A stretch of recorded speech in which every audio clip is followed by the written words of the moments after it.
میرا نام حسن اللہ یاری ہے، آپ شیعوں کو چیلنج کرتے ہیں، آپ آ جائیں یہاں پر، ہم صرف آپ کے مصادر سے بات کریں گے۔ ابو بکر عمر کے دامن سے آپ کفر کا طعن پاک کریں، ان کا اسلام ثابت کریں، میں یزید معاویہ کا کلمہ پڑھوں گا اور میں پاکستان آؤں گا کہ آپ مجھے ذبح کر دیں۔ ہم ابو بکر عمر عثمان عائشہ پہ بات کرتے ہیں، معاویہ کی باری نہیں ہے۔ آپ آ جائیں، ابو بکر پہ بات کرتے ہیں، عمر پہ بات کرتے ہیں، معاویہ کو ہم پیغمبر مانیں گے، معاویہ کو ہم ملک مانیں گے۔ تم آ جاؤ ابو بکر عمر کا ثابت کرو نا، ثابت کرو۔ عمر کے اسلام پہ بات کرتے ہیں کہ یہ مسلمان تھے یا نہیں تھے۔ بسم اللہ۔ آپ میں ہے کوئی مرد، آپ کی جماعت میں ہے کوئی عالم مجھ پہ اس مسئلے پہ مناظرہ کرے؟ مسلمان ثابت کرو، میں معاویہ کو پیغمبر مانوں گا، میں کلمہ پڑھوں گا معاویہ پر۔ یہ بہانہ نہیں کر کہ آپ پاکستان آ جاؤ ہم مناظرہ کریں گے، نہیں، مناظرہ آن لائن ہوگا، انٹرنیشنل سطح پر سب لوگ دیکھیں گے لائیو طور پر۔ اگر آپ نے کہا کہ آپ پاکستان آ جاؤ تو اس کا مطلب یہی ہے کہ آپ قبول کر چکے ہیں کہ آپ ابو بکر عمر کی دامن سے کفر کا دبا پاک نہیں کر سکتے۔ ناظرین، آپ نے اس بدبخت حسن اللہ یاری کا یہ کلپ سماعت کیا۔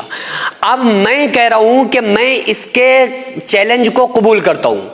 اگر اس کے باپ میں دم ہے تو یہ مجھے بتائے، مجھے کہاں آنا ہے۔ یا اگر یہ فیس ٹو فیس بیٹھ کر بات کرنے کے لائق نہیں ہے، یہ سمجھتا ہے کہ یہ اہل سنت کے علماء سے بات نہیں کر سکتا اور واقعی نہیں کر سکتا، تو پھر یہ آن ریکارڈ مجھے اس بات کا جواب دے، اور اگر نہیں دے رہا ہے تو پھر یہ سب سے بڑی اس کی ہار ہے۔ اس کا دعویٰ یہ ہے کہ یہ اہل سنت کی کتابوں سے ثابت کرے گا کہ سیدنا صدیق اکبر، حضرت سیدنا فاروق اعظم اور ام المؤمنین سیدہ عائشہ صدیقہ رضی اللہ تعالیٰ عنہا یہ ایمان والے، اسلام والے نہیں تھے۔ میرا دعویٰ یہ ہے کہ میں تمہاری کتابوں سے، شیعوں کی کتابوں سے یہ ثابت کروں گا کہ حضرت سیدنا فاروق اعظم، سیدنا صدیق اکبر کی فضیلت کیا ہے۔ مجمع البیان شیعہ کی ایک معتبر تفسیر ہے، اس کے اندر لکھا ہوا ہے، ایک قرآن کریم کی آیت ہے، اس سورہ زمر کی آیت کی تفسیر میں لکھا ہوا ہے والذی جاء بالصدق وصدق بہ المرسلون۔ شیعہ کی معتبر تفسیر مجمع البیان کے اندر لکھا ہوا ہے، سورہ زمر کی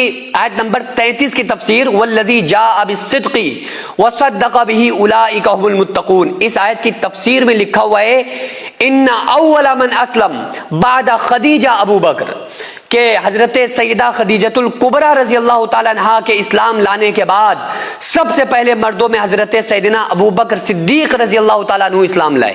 اب تمہاری تفسیر تو یہ بیان کر رہی ہے، تم کون سا عقیدہ لے کر کے آئے ہو؟ اور یہیں پر بس نہیں، شرح نہج البلاغہ جو تمہارے یہاں بہت معتبر کتاب ہے اور تمہارے یہاں بڑا مقام ہے اس کتاب کا، اس کے اندر ابن میسم بحرانی نے جز 31 صفحہ نمبر 488 میں لکھا کہ مولا علی علیہ السلام نے امیر شام کے نام ایک خط لکھا اور اس خط کے اندر ایسی تعریف کی ہے سیدنا صدیق اکبر اور فاروق اعظم کی کہ اس کو سن کے اس کے کانوں سے خون نکل آئے گا۔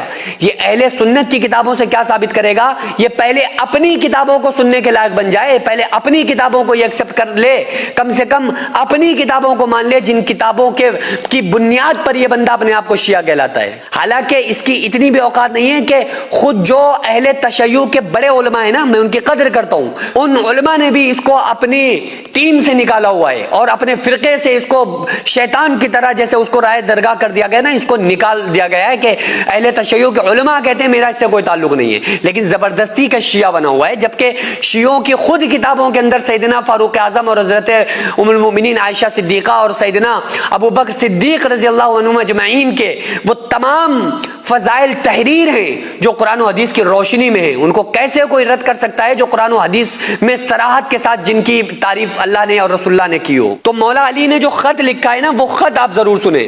مولا علی لکھتے ہیں کہ بے شک اللہ تعالیٰ نے حضرت ابو بکر صدیق کے لیے مسلمانوں میں بہت سے مددگاروں کا انتخاب کیا۔ یہ کون لکھ رہے ہیں؟ خود مولا علی لکھ رہے ہیں اور فرما رہے ہیں کہ حضرت سیدنا ابو بکر صدیق رضی اللہ تعالیٰ عنہ کے لیے فرما رہے ہیں کہ اللہ تبارک و تعالیٰ نے بہت سارے مددگاروں کا انتخاب فرمایا، مسلمانوں میں سے بہت سارے مددگاروں کا انتخاب فرمایا صدیق اکبر کے لیے، اور صدیق اکبر کو ان اصحاب کے ذریعے ایسی طاقت اور قوت بخشی اور ان حضرات کی حضرت ابو بکر صدیق کے پاس وہی قدر و منزلت تھی جو اسلام نے انہیں دی تھی، جیسا کہ تم جانتے ہو، اور رسول اللہ صلی اللہ علیہ وآلہ وسلم کے خلیفہ جناب ابو بکر صدیق اسلام میں سب سے افضل اور اللہ اور اس کے رسول کے لیے سب سے زیادہ مخلص اور خیر خواہ تھے، اور اس خلیفہ کے خلیفہ یعنی سیدنا صدیق اکبر کے جو خلیفہ بنے کون؟ حضرت سیدنا فاروق اعظم رضی اللہ تعالیٰ عنہ، ان کے بارے میں فرمایا کہ وہ بھی اسی طرح تھے۔ اب یہ وہ مولا علی ہیں کہ جن کے نام کے تم قصیدے پڑھتے ہو نا، وہ ہم بھی ان کے نام کے قصیدے پڑھتے ہیں، اور جو ان کے نام کا قصیدہ نہ پڑھے اس کا اسلام سے میں تعلق نہیں سمجھتا. لیکن تم ان کے نام کا صرف قصیدہ زبانی طور پر پڑھتے ہو، ان کے عمل سے تمہارا کوئی تعلق نہیں ہے، ان کے عمل سے تمہیں کوئی مطلب نہیں ہوتا ہے کہ خود مولا علی کیا فرما رہے ہیں. خود مولا علی سیدنا صدیق اکبر کو کے پیچھے نماز پڑھ رہے ہیں. حالانکہ یہ بات الگ ہے کہ حدیث کی تمام کتب حدیث آپ اٹھا لیں، ان میں جو سب سے زیادہ فضائل کسی کے ملتے ہیں وہ ذات مولا علی علیہ السلام کی ہے. تو اس سے تو ہمیں کوئی اعتراض ہے ہی نہیں. مولا علی علیہ السلام تو مولا علی علیہ السلام ہے. اصحاب کا اہل بیت سے کوئی کمپیئر نہیں. اہل بیت تو اہل بیت ہیں، اہل بیت صحابی تو ہیں، جو وہ صحابی آلریڈی ہیں. پلس پوزیٹو پوائنٹ یہ ہے کہ یہ خاندان رسول سے ان کا تعلق ہے، رسول اللہ صلی اللہ علیہ وآلہ وسلم سے خونی ان کا رشتہ ہے. تو اس میں تو کوئی اعتراض نہیں ہے. تو بہرحال اگر یہ واقعی حلالی ہے، اور میں تو نہیں سمجھتا اس کو اتنی گندی جس کی زبان ہو ان حضرات کے لیے جن کو قرآن نے اور رسول اللہ صلی اللہ علیہ وسلم نے اور مولا علی نے جن کی تعریفیں کی ہوں، تو مجھے تو نہیں لگتا ہے کہ اپنے دعوے میں سچا ہوگا یا بات کا جواب بھی دے گا. لیکن اگر واقعی یہ میری بات کا جواب دے دے، میں اپنا خود ٹکٹ لے کر آؤں گا، اور اگر یہ آنا چاہے نا تو میں میری طرف سے فری اس کو میں ٹکٹ دوں گا، اور یہ آئے مجھ سے فیس ٹو فیس بات کر لے، آن ریکارڈ بات کر لے. میں نے اس کے چیلنج کو ایکسپٹ کیا ہے. اگر یہ واقعی اب اپنے دعوے میں سچا ہے تو جواب دے، ورنہ اس طرح کے بکواسات کرنا اور ان حضرات کے اوپر، صحابہ کرام کے اوپر تبرہ کرنا، بھونکنا، یہ کتا گیری اپنی چھوڑ دے. کیونکہ اہل سنت کے سامنے وہ تمام ریئلٹیز اور سچائی حقیقتیں ہیں، اور وہ مولا علی کی زبانی بھی ہیں، جن کو جان کر سمجھ کر مسلمان اہل بیت پر اور صحابہ کے اوپر اپنی جان کو قربان کرتا ہے.